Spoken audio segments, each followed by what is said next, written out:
Hello everyone, welcome back. हमने last two lectures में पढ़ा about adaptive immunity and the two types of adaptive immunity, humoral as well as cell mediated.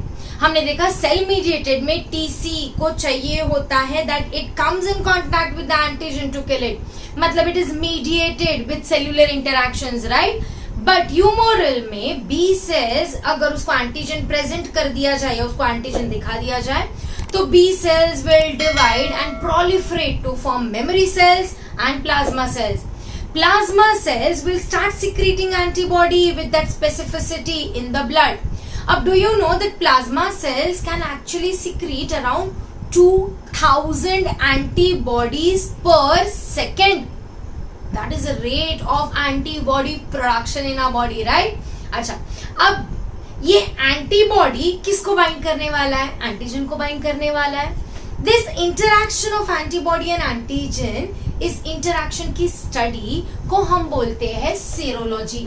Serology is what? Serology is the study of interaction. Logy मतलब study of interaction. Interaction of what? Antibody and antigen, right? And plasma cell secretes how many antibodies? 2000 antibodies per second.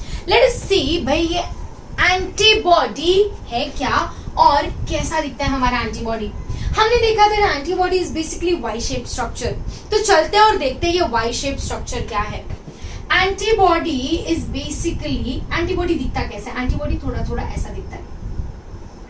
Okay, so let us just see ये चीज है क्या। Okay, antibody is made up of two type of chains, two type of protein chains. Okay, and these are globular proteins. If you remember, proteins are fibrous and globular, right? These are globular proteins. So antibodies are made up of globular proteins. Okay, and they play an important role in immunology. इसीलिए भाई antibodies का दूसरा नाम है, antibody is also called as immunoglobulin. So antibody is also called as immunoglobulin. That is a globular protein involved in immunology. Okay.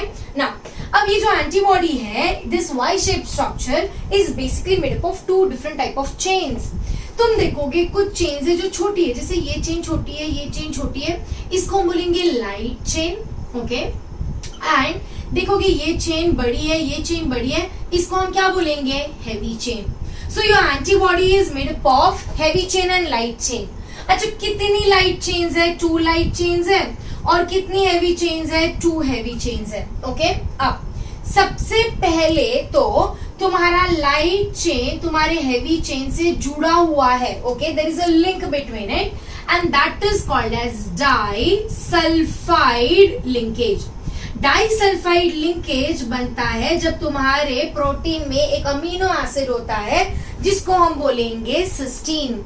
Cysteine forms disulphide linkages. Okay, so there are disulphide linkages किसके बीच में? Heavy और light के बीच में। Okay, heavy और light जब जुड़ गए तो कहना ही से there is something called as dimer. दो चीजों का जुड़ना इज डाइमर फॉर्मेशन। सिमिलरली यहाँ पे भी तुम्हारा लाइट और हेवी चेन जुड़ा हुआ है। किससे जुड़ा हुआ है? अगेन तुम्हारा डाइसल्फाइड लिंकेजेस। अच्छा, ये एक डाइमर है, ये एक डाइमर है, ये दोनों भी हेवी और लाइट के डाइमर्स भी आपस में जुड़े हुए हैं। और किससे जुड़े हुए हैं? Disulphide linkages. So you will C heavy light का एक डाइमर है, हेवी लाइट का एक डाइमर है, और ये दोनों भी आपस में जुड़े हुए हैं। किससे? Again by disulfide linkage. So there is a disulfide linkage between the two heavy chains as well. So we call this antibody as dimer of dimers. कई बार पूछा जाता है, so हमें पता होना चाहिए। So it is a dimer of heavy light. It is a dimer of heavy light and both the heavy chains are also attached to each other. चलो वापस से बनाते हैं हमारा एंटीबॉडी का स्ट्रक्चर बड़े से तरीके से। ओके, बड़े से इसमें ये है हमारा हेवी चेन, राइट। हेवी क्यों बोला? बिकॉज भारी है। ओके, बड़ा है तो भारी है। ये है हमारा light chain, so these are the light chains.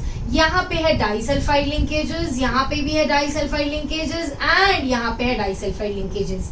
अच्छा, जहां पे हमारे दो हैवी चेन्स डाइसल्फाइड लिंकेज से जुड़े हुए हैं, इस रीजन को नेक रीजन या हिंज रीजन भी कहते हैं। So hinge region is the region where both the heavy chains are attached to each other with the help of disulphide linkages. Okay, अब ये जो एंटीबॉडी है, ये antibody shows very high specificity for a particular antigen.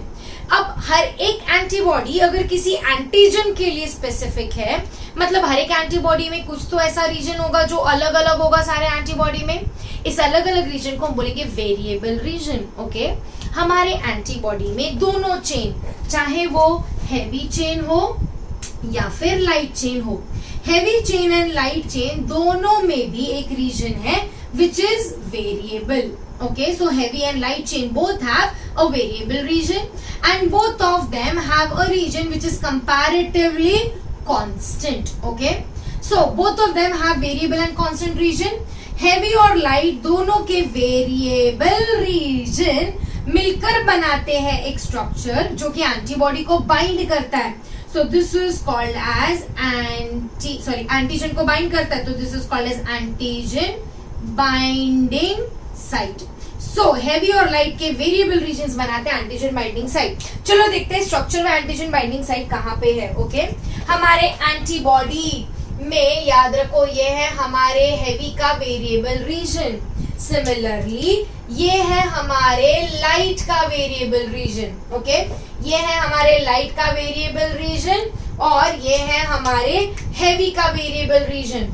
तो you will see light और heavy का जो ऊपर का रीजन है that is variable and this is the part which is going to bind to the antigen.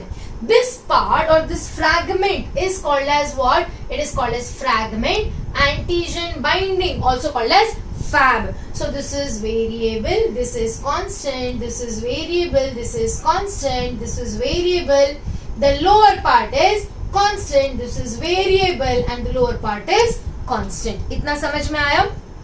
Variable region of the light and heavy chain gave rise to antigen binding site. Okay, अब ये एक antigen binding site है और ये एक antigen binding site है। क्या ना इसे एंटीबॉडी में दो एंटीजन बाइंडिंग साइट्स है। So we say that our antibody is bivalent. क्यों बोला बाइवैलेंट? बिकॉज एक एंटीबॉडी दो एंटीजन्स को बाइंड कर सकता है। अब रिमेंबर, एंटीबॉडी पूरे एंटीजन को बाइंड नहीं करता बिकॉज एंटीजन तो बहुत बड़ा हो सकता है। तो सपोज अगर ये एंटीजन है तो यू विल सी ये एंटीजन के ऊपर बहुत सारे मॉलिक्यूल्स है। Suppose this is one molecule which is called as epitope, this is one molecule, this is another epitope, this is one molecule, this is another. Okay, so understand, antigen के ऊपर ये जो molecules है इनको हम बोलते हैं एपिटोप। तो एंटीजन के ऊपर क्या है? एपिटोप। दिस एंटीबॉडी का ये जो वेरिएबल रीजन है इसके लिए हम वर्ड यूज करेंगे पैराटोप। क्या बोलेंगे? Paratope. So this is one paratope, this is another paratope and what is paratope? That is the antigen binding fragment. Okay, one paratope can identify any one epitope. मतलब this paratope can either identify this और this. समझ में आया?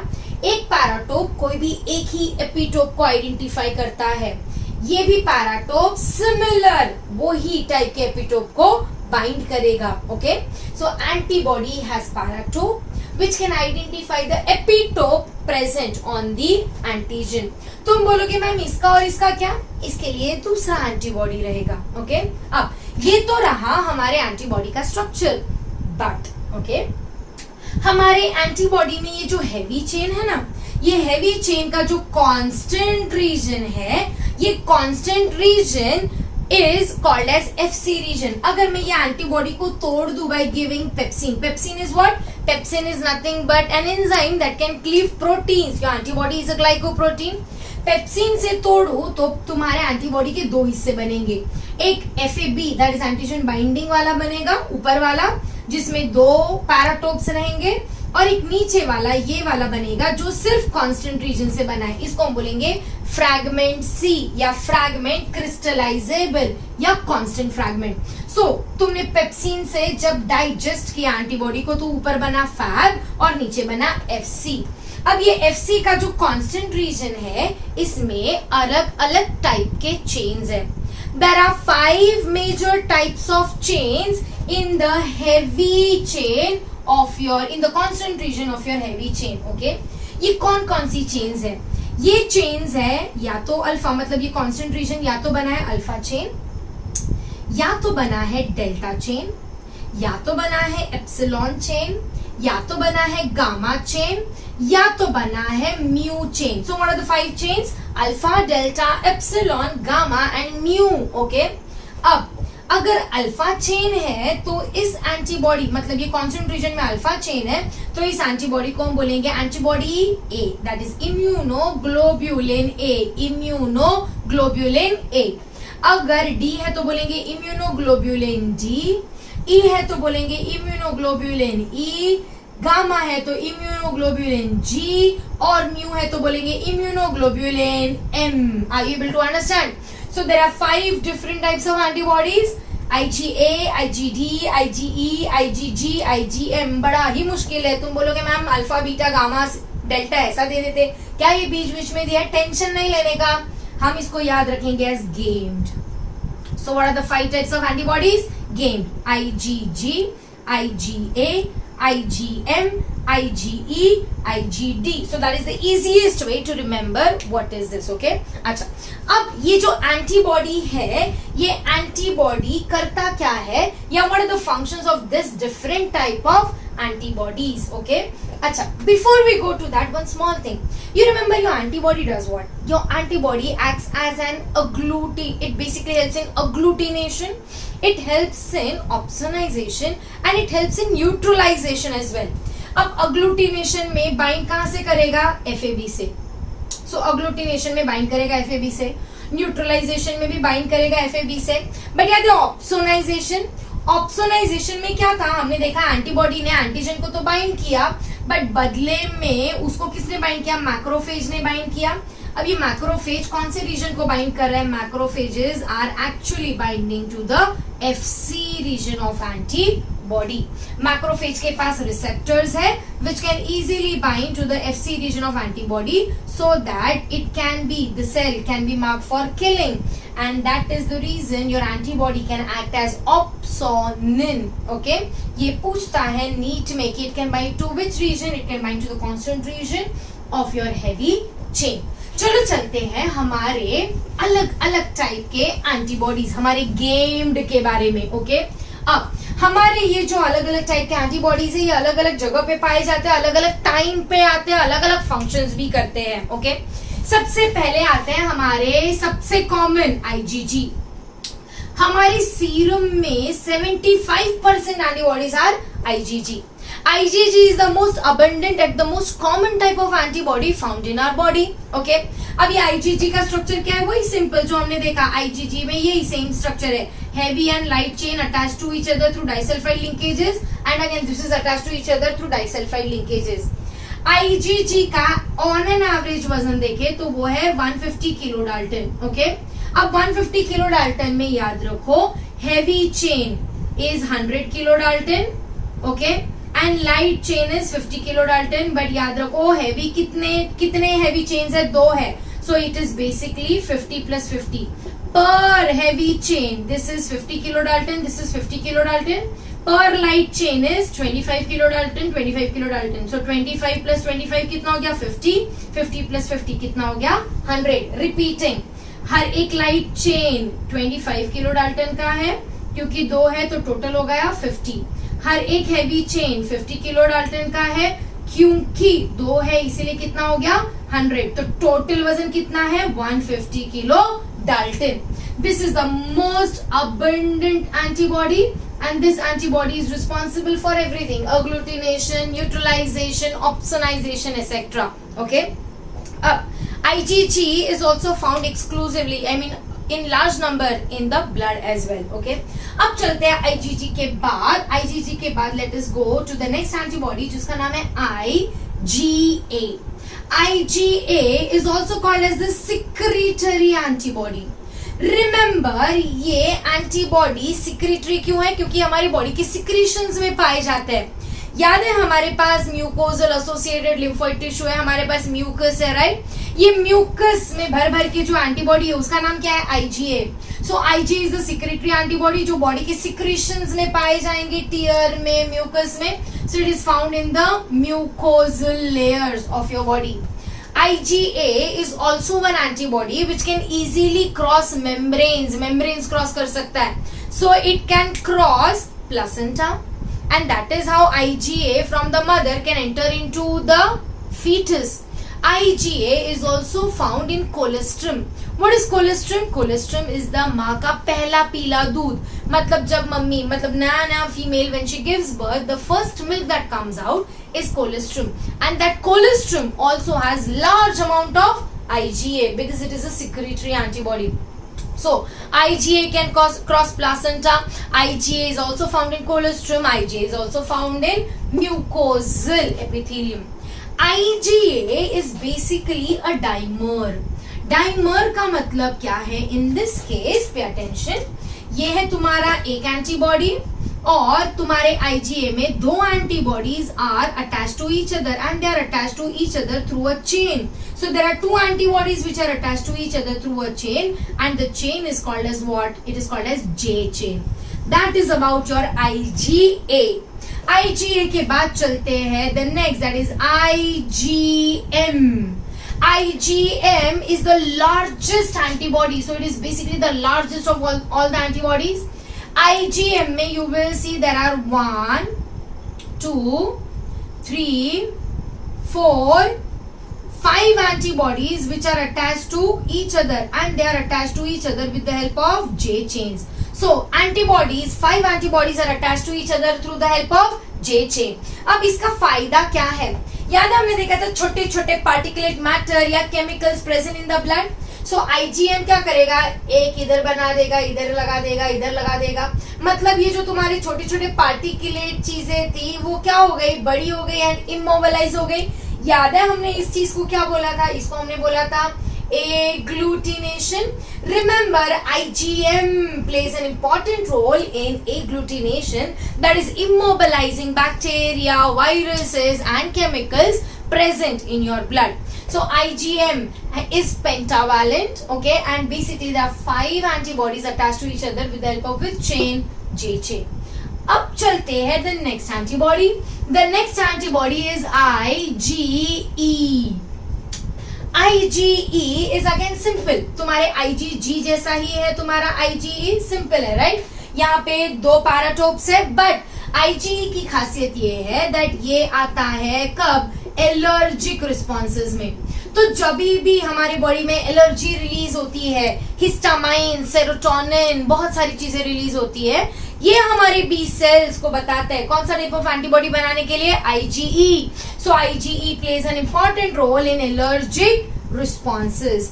अब बचा कौन? IgD. IgD is generally membrane bound. तो plasma cell बनने के पहले जो तुम्हारे मेम्ब्रेन पर बाउंड होता था वो था IgD. IgD बहुत ही रेयर टाइप ऑफ एंटीबॉडी है and this IgD is not found in circulation. So these are the 5 types of antibodies that we have to study. Remember IgG का वजन कितना है? 150 किलो डाल्टन. And तुम्हारा IgA is secretory. IgM is the largest, causes agglutination. IgE is allergic के लिए और IgD is membrane bound and rarely found in circulation. Antibody के 3 major roles याद रखो. किलिंग नहीं करता है, अग्लूटिनेशन करता है, न्यूट्रलाइजेशन करता है एंड ऑप्सोनाइजेशन करता है. और ऑप्सोनाइजेशन के लिए एंटीबॉडी का क्या यूज होता है? पिछवाड़ा मतलब FC रीजन, जिसके रिसेप्टर्स हैं हमारे फैगोसाइटिक सेल्स या फिर मैक्रोफेजेस, न्यूट्रोफिल्स और बहुत सारे अदर सेल्स के पास. This is about antibodies. Antibody antigen interaction को हम बोलते हैं, की स्टडी को हम बोलते हैं सेरोलॉजी. और हमने देखा एंटीबॉडी के पास है पैराटोप और एंटीजन के पास है epitope. Okay, now one more thing before we end the antigen and antibody वाला कॉन्सेप्ट. Okay, pay attention. अब सपोज मेरे पास आया ये एंटीजन, ओके, और एंटीजन पर ये एपिटोप है. ये एपिटोप को बाइंड करने वाला एक एंटीबॉडी है। जैसे ही बाइंड किया बी सेल एक्टिवेट हुआ और बी सेल ने बहुत सारे प्लाज्मा सेल्स बना दिए और सब ने सिमिलर टाइप का एंटीबॉडी रिलीज किया। ये जब सिमिलर टाइप के एंटीबॉडीज रिलीज होंगे इन द ब्लड तो ये ग्रुप ऑफ एंटीबॉडीज को हम बोलेंगे मोनोक्लोनल एंटीबॉडीज। मोनोक्लोनल मतलब वन क्लोन, वन टाइप के क्लोन के antibodies, right. But you will सी अगर ये एंटीजन है और ये एंटीजन पर बहुत सारे अलग अलग टाइप के एपिटोप्स है। So suppose this is epitope number 1 and epitope number 2। अब इसको आइडेंटिफाई किया ये बी सेल ने और इसने ये पर्टिकुलर टाइप के एंटीबॉडीज बनाए बहुत सारे, ओके। इसको आइडेंटिफाई किया दूसरे बी सेल ने और जब आइडेंटिफाई किया तो उसने भी बहुत सारे इस टाइप के एंटीबॉडीज बनाए, राइट। अब can I say there is a mixture of antibodies which are having specificity for different epitopes। इनका स्पेसिफिसिटी ये एपिटोप के लिए है, इनका स्पेसिफिसिटी ये एपिटोप के लिए है। ऐसे एंटीबॉडीज को हम बोलेंगे पॉलीक्लोनल एंटीबॉडीज। पॉली मतलब many, so these have combination of many antibodies from different clones, okay। so remember antibodies are specific for epitopes। एक ही एपिटोप के लिए एंटीबॉडी बना तो मोनोक्लोनल और एक से ज्यादा अलग अलग एपिटोप्स के लिए एंटीबॉडी बना तो उसको हम बोलेंगे polyclonal antibodies। With this we finish with antibodies। See you with the type of acquired immunity, active and passive, in the next lecture।